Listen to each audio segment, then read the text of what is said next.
Hello everyone. Today we are going to discuss about a topic Antara, which is a newer contraceptive. As we all know, in this COVID-19 pandemic, the situation is worsening, and all the medical colleges, the classes in the colleges have been suspended, and now we are all going through the online platform. Probably this video is going to help students know about this newer contraceptive. For students who literally want me to make more videos, kindly keep sharing my videos with others and keep liking and subscribing my channel, so that it gives me a motivation to make more videos for you all. Since it's really hectic for all healthcare workers during this COVID-19 pandemic, we have to do various duties, be in vaccination or any other COVID-19 related duty. So I'll be making the videos perhaps in a gap of a week or two. Bear with me. So let's begin on our today's topic, Antara. Antara basically is a injectable contraceptive which is having DMPA, that is deoxymedroxyprogesterone acetate. It is progesterone only contraceptive which consists of 17 alpha hydroxyprogesterone. It is long acting injectable which is also known by name of Depo-Provera. Depo-Provera. It comes in the form of 150 milligram aqueous suspension which need to be repeated after every 3 months. That is, its effective period is 3 months.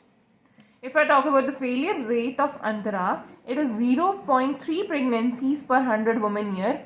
If we are using per 100 women years, if we are using it perfectly, and it is 10 pregnancies per 100 women year if typically used.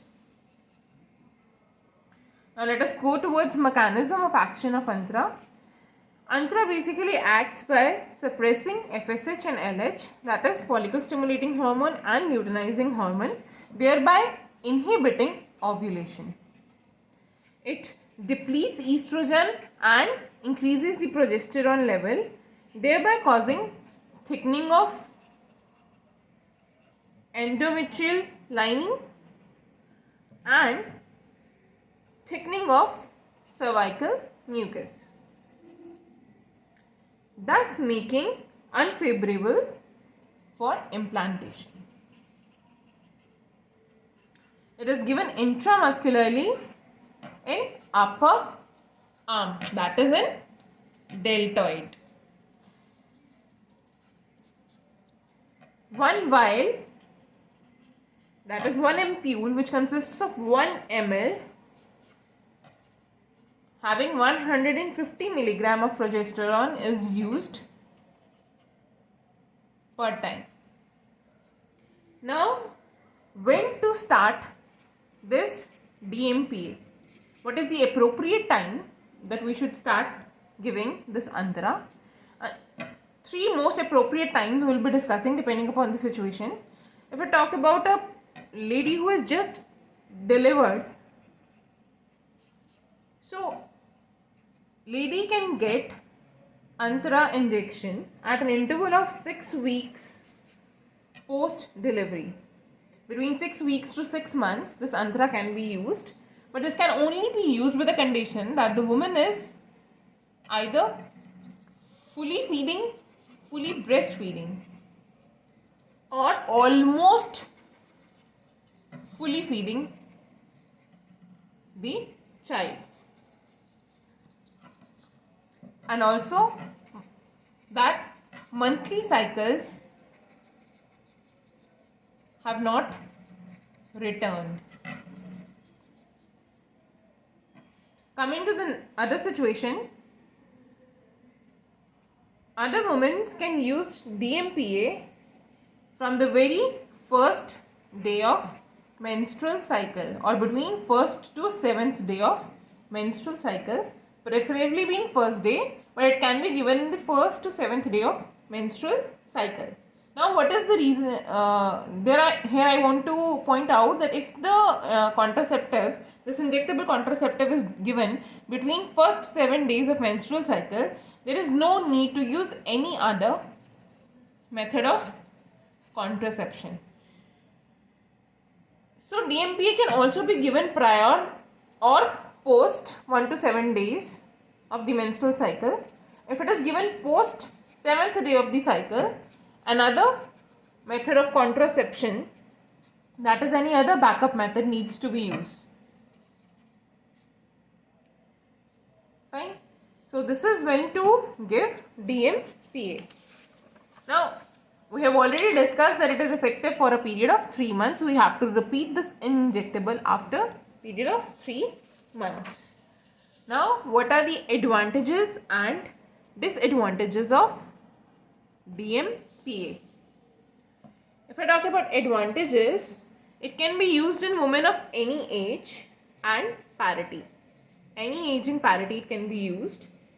It is having low failure rate, as we have seen that it is having 0.3 pregnancies per 100 women year of failure rate, which is very less, with perfect tubes. It doesn't require daily intake, just like other contraceptives like Malan and Malandi. Daily intake is not required, so it is given at a gap of 3 months. It is again an advantage. Next, it is reversible method of contraception. It doesn't interfere with sexual intercourse or any other sensations. No pelvic examination is required prior giving this injection, which is required in case of inserting any sort of IUCD. Fine. So one more thing, it has also various other non-contraceptive benefits, like it decreases menstrual cramp pain. It also decreases menstrual blood loss. It reduces the chances of PID. It also relieves symptoms of endometriosis. It protects against ectopic pregnancy. So these are the advantages of Antra. Now moving towards the disadvantages. One most common disadvantage associated with DMPA is fertility takes around 7 to 10 months to return after last date of injection. After last date of injection, it takes approximately 7 to 10 months for fertility to return. It doesn't give any protection against STI, RTI or HIV infection. It has to be repeated after every 3 months. It can't be given to breastfeeding women before 6 weeks postpartum. As I already told, it can be given between 6 weeks to 6 months, but it can't be given to pregnant women, to just delivered women before 6 weeks of delivery. It is also contraindicated in women with hypertension, having BP more than 160 by 100. It is contraindicated in those women. It cannot be given to women having dysfunctional uterine bleeding. So if anybody asks you about the contraindications of Antra, 3 most common contraindications are before 6 weeks postpartum नहीं दे सकते हम. It is also contraindicated in hypertensives with the BP more than 160 by 100. It is also contraindicated in case of dysfunctional uterine bleeding. Now, if I talk about side effects, you need to know that most common side effect associated with Antra is irregular or prolonged bleeding. It also has side effects like headache and weight gain. So this compiles information about Antra, which is usually asked as a spot in community medicine practical examination. Let's give a quick revision. Antra is basically a deoxymedroxyprogesterone acetate, which is just a progesterone only kind of injectable. It is given after every 3 months. 150 milligram aqueous suspension is used, which is basically 1 ml ampule that contains this much of constitution. Failure rate, you need to remember, it is 0.3 pregnancies per 100 women year. it basically acts by depleting estrogen and depleting FSH level, thereby causing thickening of cervical mucus and endometrial lining and making it unfavorable for implantation.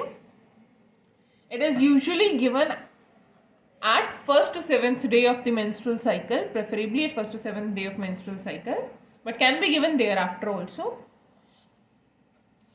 Talking about the advantages, it is advantageous as it can be given to any age in parity. Contraindication being it cannot be given to the just delivered woman within 6 weeks. It is also contraindicated in hypertensives and dysfunctional uterine bleeding. These are the important points. I hope you liked this video. Thank you.